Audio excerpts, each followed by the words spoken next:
Welcome to John's Tours. This is a series of videos about Chester and its famous walls. Let's continue our walk from the Eastgate to the Newgate.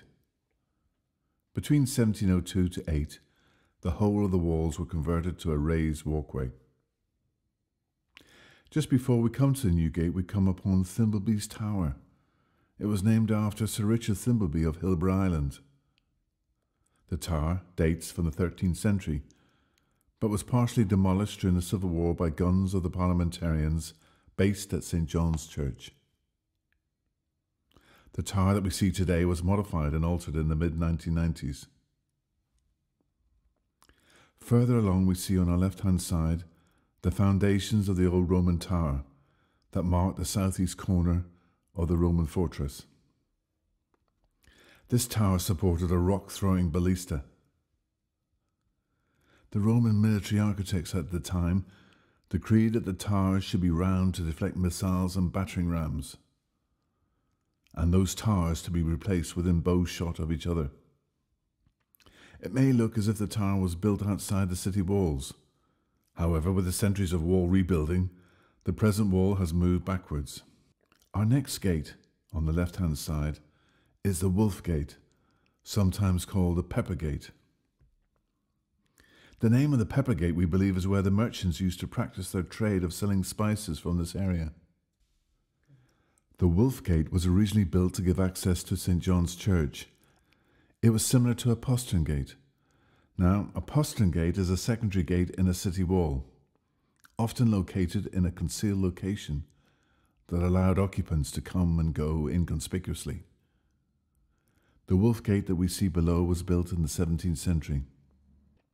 But why was it called the Wolf Gate? Was the name derived from a St. Werburgh's monk's dedication to the brother of St. Werburgh, called Wulfhat, or was it more sinister? The first Earl of Chester was Hugh Lupus. His nickname was Hugh the Wolf. We come now to the modern-day Newgate, and that was built by Sir Walter Trapper, built in 1937 to give better road communications around the town. Now, it's from the Newgate that we have a bird's-eye view of the Roman amphitheatre. The amphitheatre was discovered only recently in 1929, and we believe that the amphitheatre is the biggest in Britain. It was built in the late 1st century.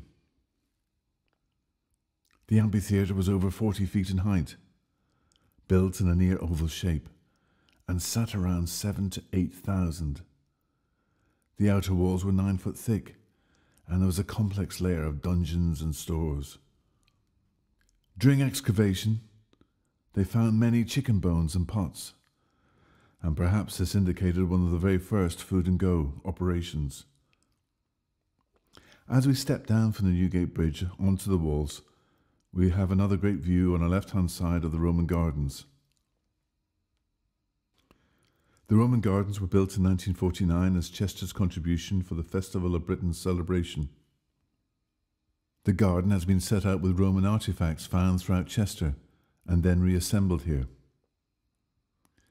There are Roman columns that were taken from the exercise hall in the old Roman baths based in Bridge Street. There is a rebuilt hypocaust, which is an early Roman central heating system, and the garden displays types of plants and herbs that the Romans would have used over 2,000 years ago. It really works as a quiet green space in a busy urban landscape. The gardens were remodeled in 2000 to provide access to the River Dee. You can come off the walls a little further down and take in the beauty, serenity of these gardens, and the council have put together a number of information boards to help with our understanding of Roman life. Now, back in the 1600s, and beyond this area was a clay pipe manufacturing area, and perhaps more disturbingly, a cockpit. When there was a race meeting at the Rue D, the men would come and wage money on these cockfights, whilst the ladies shopped in the departmental stores, especially the renowned Browns of Chester. We continue our journey, and on the right-hand side are the almshouses. Built around 1650, only 6 remain. They are a timber frame superstructure on a sandstone base, a feature peculiar to Chester.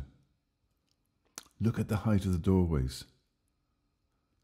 At the very end is a Victorian half-timbered house, taller than the others, with large patterned gables.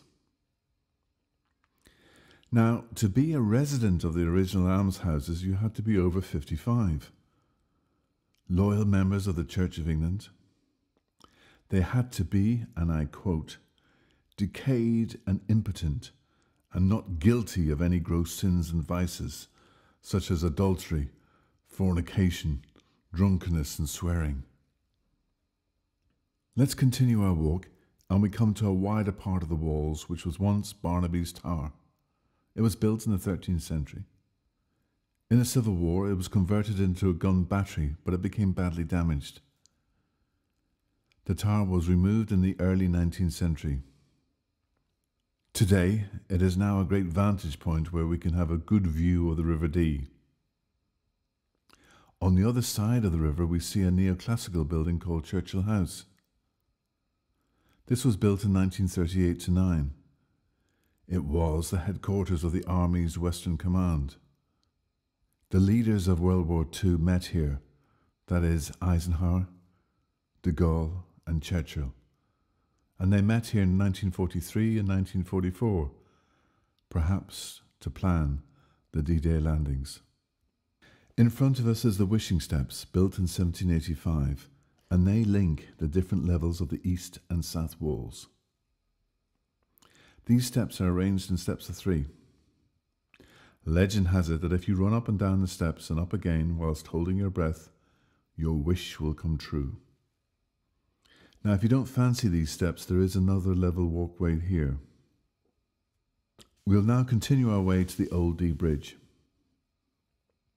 On our way, we can see a better view of the River Dee and a promenade called the Groves.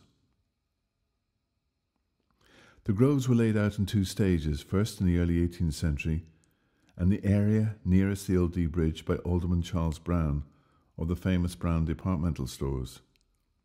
Here there are landing stages, pleasure boats, and refreshment areas. We come to another wider space in the walls, and here we can look over and see the weir created by the first Earl of Chester, Hugh Lupus, aka Hugh the Wolf. The weir is said to be the oldest in Britain. Hugh Lupus used the flow of the weir for his corn mills. By the 13th century there were 6 mills here, and by law, called the Soak Law, the citizens of Chester were obliged, perhaps made, to have their corn ground here. When the earldom of Chester was taken over by the King of England, he rented the lease of these mills to whoever was in his favour, or perhaps who paid the most money. Now the millers of the Dee would take in payment 1/16 of the citizens' corn, but it is said that they took far more. The millers of the Dee were often accused of dishonesty. To call someone a miller of the Dee was a serious insult.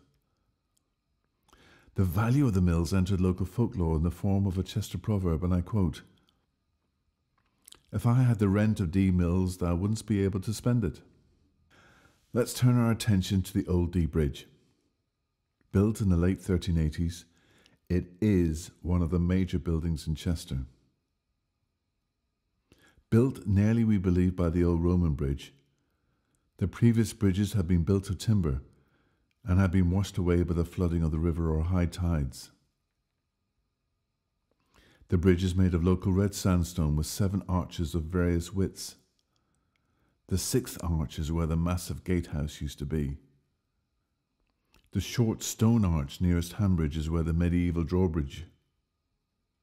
One has to take into consideration that Chester has been a frontier town between England and North Wales.